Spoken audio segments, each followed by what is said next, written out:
But with a solid portfolio and with a really good conservative strategy, we've been able to be disciplined and selective in execution this year, and it's paved the way for us to be able to execute on good opportunities when they do show up, and so doing the things that we want to do, not things that we have to do. I'm here today with John Moragne, CEO of Broadstone Net Lease.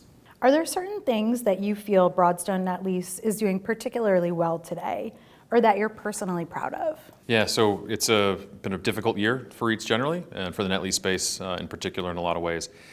So coming into the year, we knew it was going to be challenging, and so I think the thing we're most proud of is we decided to really focus on operational expertise, flexible fortified balance sheet, having really solid portfolio performance, and then that way we can control what is controllable. You know, there's not a lot that we can control relative to interest rates and what's happening in the broader macro environment, but with a solid portfolio and with a really good conservative strategy, we've been able to be disciplined and selective in execution this year, and it's paved the way for us to be able to execute on good opportunities when they do show up, and so doing the things that we want to do, not things that we have to do. And what is Broadstone doing differently today and in the near future that you weren't doing a few years ago? One of the biggest shifts that we've seen, particularly in the last 5 years or so, is a much heavier focus on industrial for us. 5 years ago, we were about 31% of our rents were industrial. Today, it's about 51%.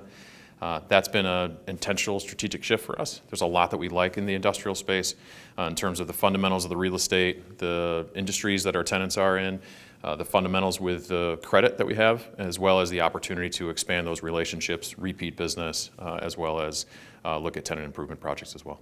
And where do you see the greatest potential for growth for Broadstone Net Lease coming in the year ahead? I think it goes back to the industrial piece as well, but in a slightly different way.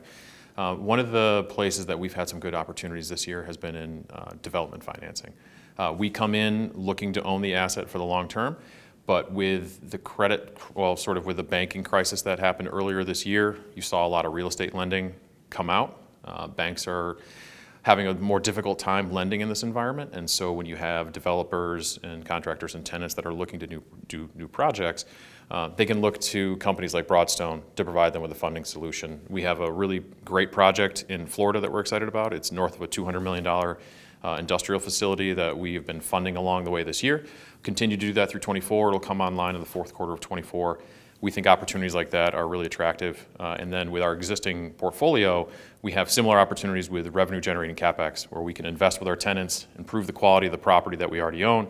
Gets a little bit stickier for that tenant. Maybe there's a lease extension as a part of it, but you're seeing them invest in their property and doing so in a way that's expanding their operations. All of those things are great opportunities for us going into the next year.